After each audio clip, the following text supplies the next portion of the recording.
Você já parou para pensar que uma escolha feita num momento de euforia pode assombrar uma vida inteira? Parece papo de filme, né? Mas e se eu te disser que existem pactos que, uma vez selados, ignoram o tempo, a distância e até o arrependimento? A maldição que esperou 2 décadas é a prova viva, ou melhor, sombria, de que algumas portas, uma vez abertas, não se fecham tão fácil.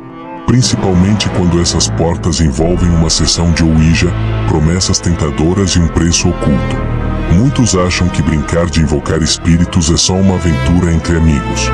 Uma daquelas histórias que viram piada no churrasco depois de uns anos. Só que às vezes, meu amigo, o pacto é real. A maldição é real. E a fatura? Ah, ela chega. Sempre chega. E o mais perverso é que o espírito cobrador tem a paciência de quem sabe que, mais cedo ou mais tarde, todo mundo paga. Ou pelo medo. Ou pela dor. Se você já sentiu um arrepio inexplicável às 3 da manhã, ou jurou ter visto algo no espelho que desapareceu quando piscou, saiba que não está sozinho. Existem marcas invisíveis que acompanham aqueles que ousaram brincar com o que não compreendiam. E esta história que você está prestes a mergulhar é a perfeita ilustração de como um pequeno sim inocente pode virar uma sentença de 20 anos. Agora, prepare-se. Esqueça a lógica por um instante. Esqueça as garantias confortáveis do seu dia a dia. Porque ao longo desta jornada, a linha entre realidade e maldição vai se apagar diante dos seus olhos. E lembre-se, nem todo espírito é paciente. Alguns estão lendo este texto com você agora. Ah, os anos de juventude. Aquela fase em que a gente se acha invencível, dono do mundo, e qualquer ideia absurda parece genial depois de meia dúzia de risadas. Foi numa noite dessas que 5 amigos, com mais coragem do que juízo, resolveram brincar de Ouija. No começo era só diversão, mas bastou a primeira resposta mexer no ponteiro para a atmosfera mudar. De repente, a zoeira virou silêncio pesado. E foi aí que ninguém lembra direito quem sugeriu vamos fazer um pacto. Agora, se você já ouviu falar de pacto, deve saber que nenhum deles é gratuito. Sempre tem aquela pegadinha no rodapé do contrato, né? Esses 5, empolgados, prometeram fidelidade eterna uns aos outros e ao espírito que responderá. O ar ficou denso, carregado, como se algo invisível tivesse se sentado no meio deles. Uma voz ou talvez o próprio medo cochichou aceito. A partir desse momento, tudo mudou. Mal sabiam que a maldição já corria em suas veias. Sabe aquela sensação de fazer uma besteira, logo depois, tentar agir como se nada tivesse acontecido?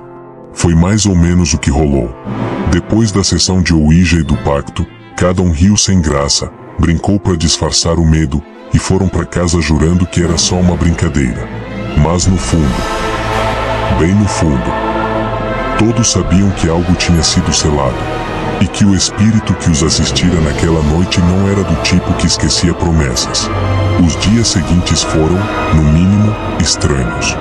Objetos mudando de lugar, sombras piscando no canto do olho, aquele arrepio gelado que parecia vir do chão.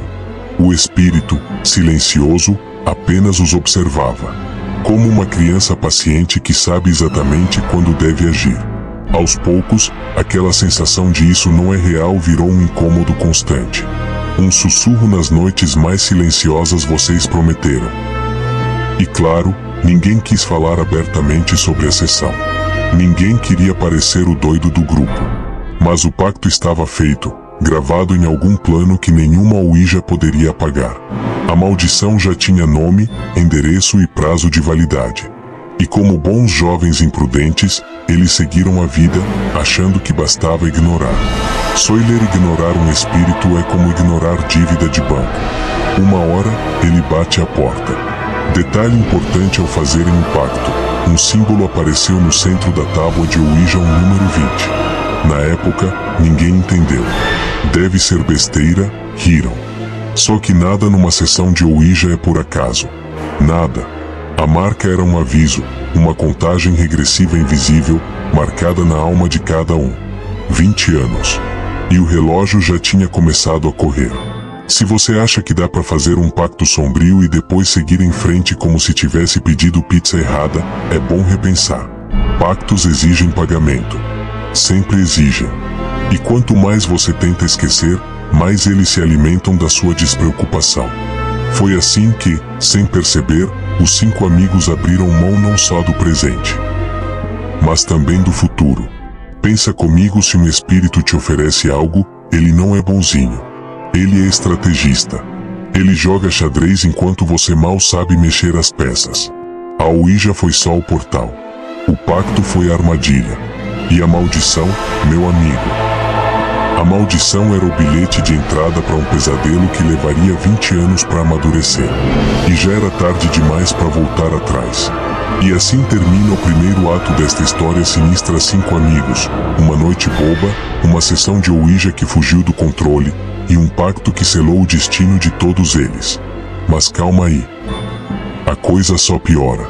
Porque no próximo passo, a promessa vai cobrar seu preço. E a maldição vai mostrar suas garras. Depois daquela noite tensa, a vida dos 5 amigos parecia ter dado uma guinada. Era como se o pacto selado na sessão de Ouija tivesse destravado portas que antes pareciam trancadas. Promoções no trabalho, prêmios inesperados, relacionamentos dos sonhos. Tudo fluía de um jeito quase mágico. À primeira vista, parecia que a tal maldição era, na real, uma bênção. Mal sabiam eles que o espírito que assinará o contrato jogava no modo paciência satânica. Sabe aquele ditado: quando a esmola é demais, o santo desconfia? Pois é. Só que quando se está colhendo frutos doces, a última coisa que passa pela cabeça é que a árvore tem raízes envenenadas. Cada conquista, cada sorriso, era na verdade o pagamento inicial por algo muito maior, algo que só se revelaria bem depois. E como todo pacto tem sua cláusula sombria, a maldição já começava a trabalhar nos bastidores. Interessante como a felicidade, às vezes, é a pior armadilha, né? Eles estavam tão ocupados curtindo a vida que nem perceberam os pequenos sinais, sonhos estranhos, sombras nas fotografias, aquela voz sussurrando no pé do ouvido nas madrugadas de insônia. Coisa pouca. Fácil de ignorar quando se está nadando em riqueza. A Ouija ficou esquecida num armário qualquer. Mas o espírito jamais os esqueceu. Se tivessem prestado atenção, teriam notado como todos prosperaram exatamente no mesmo ritmo. Como se estivessem amarrados por fios invisíveis, puxados pela mesma entidade.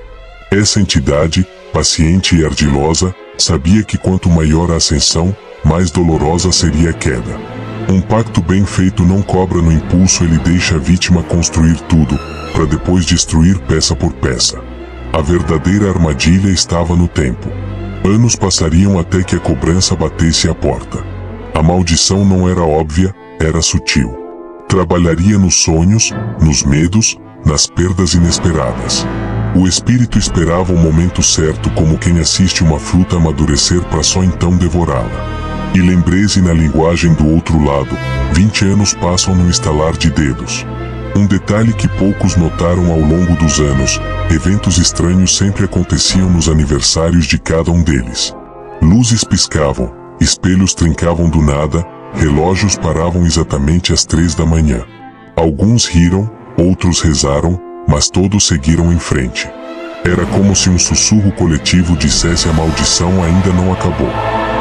Está só começando. E sabe o que é pior? Em meio à abundância, a memória da sessão de Ouija foi se apagando. Era mais fácil acreditar que tudo aquilo tinha sido uma brincadeira de adolescente. Mas o pacto não esquece. O pacto espera. Assim como o espírito que os assistira naquela noite, agora cada vez mais impaciente. Cada ano que passava, a energia deles parecia se desgastar, como velas queimando até o pavio final. As pequenas tragédias começaram a aparecer, é verdade. Um divórcio aqui, uma perda financeira ali. Mas como bons otimistas, eles preferiram ver tudo como coincidência. Afinal, quem pensaria em maldição quando se tem um carro novo na garagem e dinheiro sobrando na conta? O espírito sorria. O jogo estava indo exatamente como planejado. E o prazo final se aproximava. Então, meu amigo, anota essa lição quando você faz um pacto. O espírito nunca joga com pressa. Ele planta. Ele cultiva. E quando a colheita chega, não tem para onde correr. No caso desses 5 amigos, a maldição foi gentil no começo, porque o que vinha depois era brutal. Mas isso... Bem, isso é assunto pro próximo capítulo da nossa história. Se tem uma coisa que o universo adora é um número redondo. E no caso do pacto que aqueles 5 amigos firmaram com o espírito durante a sessão de Ouija, 20 anos era o número mágico. Foi só o 20º aniversário daquele acordo sombrio se aproximar que as manifestações sobrenaturais voltaram com força total. Primeiro, coisas sutis, relógios paravam às 3 da manhã, símbolos estranhos surgiam em espelhos embaçados. Era como se a maldição estivesse aquecendo os motores. O curioso é que todos, de alguma forma, sabiam que aquele número tinha peso. Alguns tentavam ignorar. Outros rezavam baixinho, pedindo que o pacto fosse apenas uma memória boba de juventude. Mas quando a vida toda começa a se desfazer em câmera lenta, fica difícil tapar os olhos. A cada passo, o espírito deixava sinais.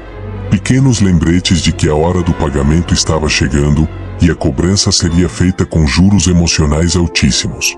No centro de tudo estava o símbolo que surgiu naquela noite fatídica na tábua de Ouija, o número 20. Um detalhe que passou batido por anos, como se estivesse esperando seu momento de brilhar ou melhor, de atormentar. Nas paredes, nos sonhos, nas sombras onde quer que olhassem, o 20 estava lá. Como se a própria maldição tivesse virado um parasita, se alimentando do medo crescente de cada um. E tem aquela velha máxima: quem deve, teme. O espírito parecia brincar com isso. Um deles viu o número 20 riscado na porta do carro. Outro, escrito com vapor no espelho do banheiro. Outro ainda encontrou 20 moedas empilhadas no capô do carro, sem explicação. Pequenos sustos, diria alguém cético. Mas para quem carrega um pacto sombrio nas costas, cada sinal era um soco no estômago. O que poucos entenderam e talvez nem agora compreendam é que o pacto nunca foi só sobre felicidade ou riqueza. Ele era sobre controle. Um domínio silencioso, progressivo, tramado pelo espírito que responderá ao Ouija. A maldição era o preço pela ilusão. O pacto prometia tudo, mas cobrava com a alma, e não tinha espaço para arrependimentos de última hora. A aproximação dos 20 anos parecia mexer com o ambiente ao redor deles. Casas que antes eram lares aconchegantes tornaram-se frias e opressivas. Animais domésticos fugiam sem explicação. Plantas morriam de um dia pro outro. Tudo ficava mais pesado, mais sombrio. Como se o próprio ar estivesse infectado pela energia do espírito que, há 2 décadas, só esperava a hora certa de reivindicar o que era seu. Se você acha que dá para escapar de uma maldição apenas mudando de cidade, comprando cristais ou lendo salmos, pense de novo. O espírito que aguardava o cumprimento do pacto não se prendia a paredes, fronteiras ou religiões. Onde houvesse medo, ele estaria lá. Onde houvesse dúvida, ele se alimentaria. E o símbolo dos 20 anos era seu grito de guerra silencioso. A coisa mais cruel? Não havia como negociar. Não havia como desfazer o pacto. A Ouija foi só o portal, o pacto foi o contrato, a maldição, a sentença. Com o 20º aniversário chegando, cada um dos 5 sentia, no fundo da alma, que não haveria segunda chance. Era pagar. Ou pagar. Simples assim. O espírito, paciente como poucos, agora sorria na escuridão. E se você pensa que isso é o pior que poderia acontecer? Ah, se prepare. Porque quando o relógio marcou o primeiro minuto do 20º ano, a verdadeira face da maldição começou a se revelar. E o primeiro a sentir a lâmina afiada do pacto foi Aldo, o mais ambicioso dos 5. Mas isso, claro, é assunto pro nosso próximo passo. Se alguém parecia ter vencido na vida, esse alguém era Aldo. O cara era a personificação do sucesso, casa de revista, carro importado, viagens internacionais. Parecia que o pacto feito naquela noite de Ouija tinha lhe dado um passe VIP pro paraíso na Terra. Só que, como todo paraíso comprado com pacto sombrio, havia uma fatura sendo preparada. E a maldição, paciente como sempre, começou a cobrar a conta de Aldo da maneira mais cruel possível. A primeira perda foi rápida e brutal. Sua mãe, saudável como nunca, sofreu um derrame fulminante. Ninguém entendeu. Médicos coçaram a cabeça, exames não explicavam. Foi como se o espírito, que por anos observava em silêncio, tivesse dado seu primeiro golpe certeiro. Aldo, ainda tentando racionalizar tudo, começou a ouvir vozes durante a madrugada. Chamados sussurrados às 3 da manhã. A marca da hora morta, onde a maldição gosta de brincar.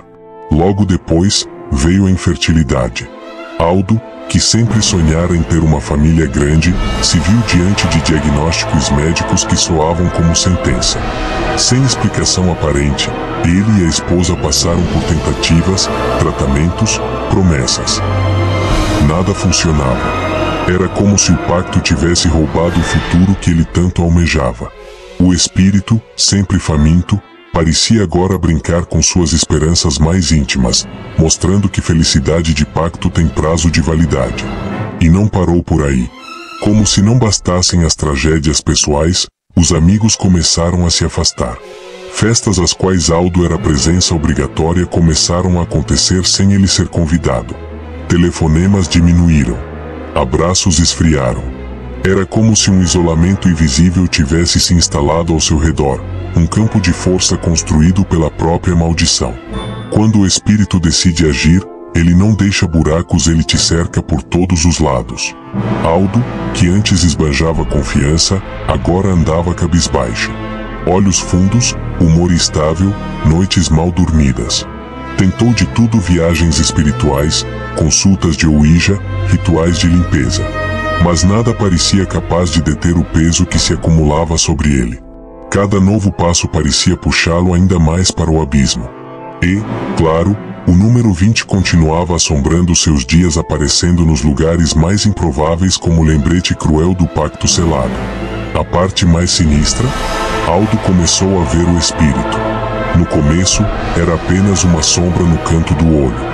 Depois, um vulto em chamas que se refletia no espelho, parado atrás dele, olhando em silêncio.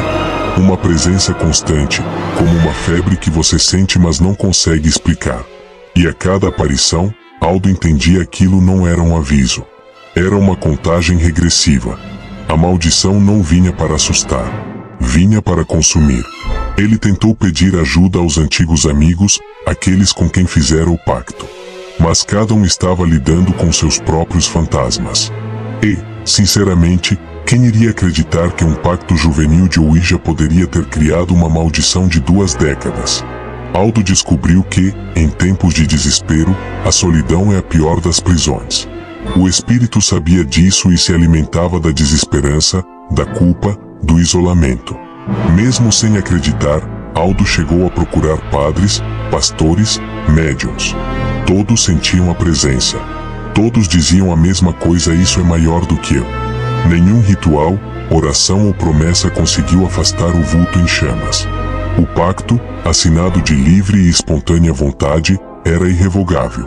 Era como tentar apagar fogo jogando gasolina.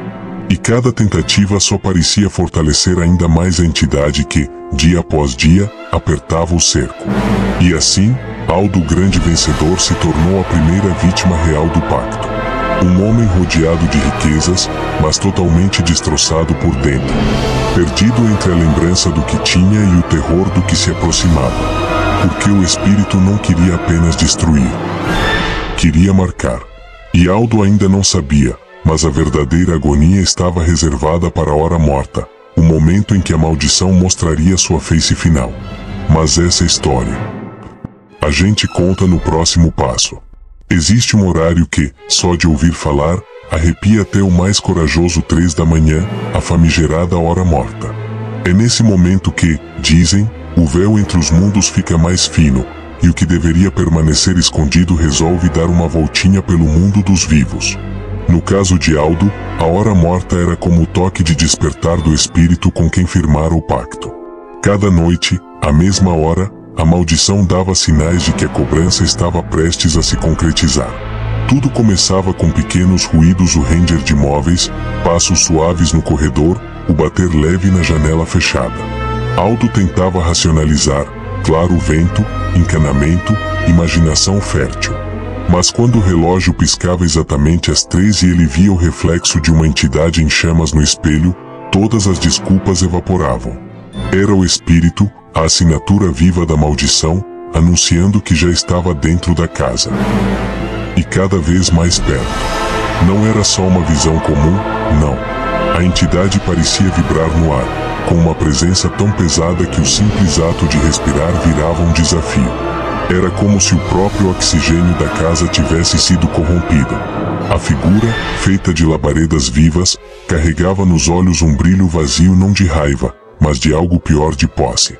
O espírito não precisava correr. Ele sabia que Aldo estava encurralado, preso ao pacto como um inseto em uma teia invisível. Interessante notar que as manifestações nunca eram idênticas. Às vezes, a entidade apenas aparecia, estática, como um lembrete cruel. Outras, fazia objetos voarem pela sala, derrubava quadros, riscava o número 20 nas paredes com cinzas invisíveis. Era como se a maldição tivesse ganhado criatividade. E a cada novo show às 3 da manhã, Aldo ficava mais esgotado, mais vazio, como uma vela consumida de dentro para fora. O desespero o levou a tentar medidas desesperadas. Cruz embaixo do travesseiro, sal grosso nas portas, orações que mal conseguia terminar. Em uma dessas noites, num ato de puro pavor, Aldo chegou a quebrar todos os espelhos da casa, achando que isso impediria a entidade de entrar. Lê do engano. O espírito, mestre do jogo, apenas se adaptava. Se não podia se refletir, manifestava-se em fumaça, em calor sufocante, em gritos que ecoavam pelas paredes. A coisa mais assustadora, o espírito parecia aprender. Cada tentativa de defesa apenas piorava as manifestações. Era como jogar gasolina na fogueira da maldição. Às 3 da manhã, Aldo passou a sentir queimaduras invisíveis na pele, como se mãos feitas de brasa o tocassem. A presença da entidade em chamas não era mais apenas visual, era física. O pacto, selado 2 décadas atrás na sessão de Ouija, agora cobrava não apenas medo, mas dor. E, claro, o suicídio começou a parecer uma saída cada vez mais lógica. Quando a realidade vira um pesadelo interminável, a mente humana procura qualquer escapatória. O espírito sabia disso. Suicídio, para Aldo, era quase uma libertação prometida. Mas o que Aldo não sabia é que o pacto não terminava com a morte física. O espírito não queria apenas a vida dele. Queria a alma dele, completamente rendida, completamente marcada pela maldição. Às 3 da manhã tornaram-se um terror anunciado. Aldo começou a ficar acordado o máximo que podia, tentando evitar dormir antes do horário amaldiçoado. Cansava, desmaiava. E era acordado pelo toque gelado do espírito. Cada noite, um ciclo de sofrimento renovado. Até que, enfim, a resistência quebrou. Aldo entendeu não havia fuga. A maldição o alcançaria, acordado ou dormindo, vivo ou morto. E aí, meu amigo, a história chegou ao seu momento mais sombrio. Aldo, ex-rei do sucesso, agora era apenas um prisioneiro, à mercê de um pacto que ele mesmo assinará na juventude, achando que brincava com forças desconhecidas. Mas antes de contar como essa jornada termina e como o espírito finalmente consumou sua vingança, vamos avançar para o próximo capítulo dessa descida sem freios. Quando se fala em maldição, muita gente pensa em pragas folclóricas ou histórias para assustar criança. Mas, para Aldo, o pacto selado naquela sessão de Ouija virou um pesadelo vivo. A presença do espírito em chamas, o isolamento, as perdas. Tudo foi empurrando-o, centímetro por centímetro, para um beco sem saída. E foi justamente às 3 da manhã, a hora morta, que ele tomou a decisão final. Não foi impulso. Foi uma entrega lenta, quase protocolar. Aldo, aquele homem que um dia foi sinônimo de sucesso e ambição, agora se arrastava como um fantasma dentro da própria casa. O espírito já não precisava se esconder.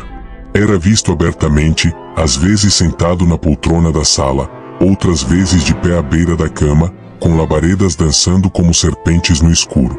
E a cada aparição, Aldo sentia a maldição apertando mais seu peito. Era como carregar um mundo inteiro de culpa nas costas. Ele tentou resistir, é verdade. Mais de uma vez, pegou o telefone para ligar para alguém, pedir ajuda, chorar no ombro de um amigo. Mas quem atenderia um chamado àquela hora? Quem entenderia um homem desesperado falando de espíritos e maldição, de pacto e ouija? A verdade é que, quando a alma está em ruínas, o orgulho vira uma prisão. E Aldo, preso em si mesmo, tomou a decisão que achou ser a única possível acabar com tudo. Naquela madrugada fatídica, Aldo escreveu uma carta. Não pediu desculpas. Não explicou detalhes. Apenas rabiscou uma única palavra: desculpem. Ao lado, o número 20 desenhado com precisão quase ritualística. Era o símbolo do pacto, da promessa feita no calor da juventude e cobrada agora com sangue e lágrimas. A maldição, enfim, vencia mais uma batalha, consumindo não apenas o corpo, mas a essência do homem. Não foi um ato cinematográfico. Não houve dramaticidade, não houve gritos. Foi silencioso, quase reverente. Aldo, deitado na cama, tomou um frasco inteiro de comprimidos. Quando o relógio marcou 13h20, seu corpo já estava inerte. Mas, e aqui está o detalhe que muitos ignoram, a história não terminou ali. Porque o espírito não queria apenas a morte física. O pacto previa algo mais sombrio: a posse da alma. Momentos antes do último suspiro, Aldo viu o espírito de forma completa. Não mais um vulto, mas uma figura inteira, envolta em chamas, com um sorriso que não era humano. Era como se a maldição estivesse celebrando sua vitória. Aquela entidade, alimentada por anos de medo, sofrimento e dor, agora se preparava para reivindicar o que era seu por direito à consciência de Aldo, aprisionada para sempre num ciclo de tormento. Dizem que quem morre em estado de desespero profundo carrega as marcas da sua agonia para o outro lado. E, no caso de Aldo, a coisa ficou ainda pior. Relatos de vizinhos falam de gritos abafados naquela madrugada. Um calor anormal que embaçou janelas e fez os alarmes de incêndio dispararem, embora não houvesse fumaça visível. Era a maldição mostrando que nem a morte apaga um pacto feito com forças além da compreensão. Quando encontraram o corpo, o cenário era de arrepiar. Todas as paredes do quarto estavam marcadas com o número 20, desenhado com fuligem. A cama parecia queimada nas bordas, como se o fogo tivesse lambido o colchão sem consumi-lo de fato. E no espelho do armário, uma frase escrita em letras trêmulas: ele veio. Não havia dúvida: o espírito, alimentado pela tragédia, havia consumido Aldo de corpo e alma. Mas como toda boa história de horror, ainda restava um último aviso. Um sinal para os outros 4 amigos que também haviam participado daquela sessão de ouija e do pacto amaldiçoado. Um lembrete sombrio de que a maldição não havia terminado com Aldo. E, meu amigo, a marca do terror viria na forma de uma mensagem simples, que a gente revela no próximo passo dessa jornada sombria. Agora que você percorreu toda essa história, pare um instante e pense que pactos você tem feito consciente ou não na sua vida. Será que, assim como Aldo, você também não anda assinando acordos silenciosos que, mais cedo ou mais tarde, podem cobrar um preço alto demais? Quantas vezes buscamos atalhos, felicidade imediata ou sucesso a qualquer custo, sem imaginar as consequências lá na frente? O que você está cultivando hoje? Está nutrindo seus sonhos ou alimentando uma futura maldição? Será que está ouvindo os sinais ao seu redor ou ignorando as pequenas manifestações que pedem mudança? Não adianta esperar pela hora morta para agir. A transformação começa no agora, no momento em que você escolhe conscientemente mudar seu destino. Quais pactos você poderia desfazer hoje, se tivesse coragem? Quais sonhos poderiam ser renovados, se você decidisse agir diferente? A resposta está nas suas mãos. A vida é feita de escolhas, algumas claras, outras escondidas nos pequenos hábitos diários. Mas o poder de mudar é todo seu. A questão é: você vai esperar ser cobrado, ou vai começar a escrever uma nova história a partir de hoje? Se essa reflexão tocou você de alguma forma, eu te convido a não parar por aqui. Inscreva-se no canal e ative o sininho das notificações. Assim, você vai acompanhar mais conteúdos que provocam, inspiram e transformam, sempre com histórias intensas e lições práticas para a vida real. Vamos juntos construir um futuro diferente, sem pactos obscuros, mas com escolhas conscientes e poderosas.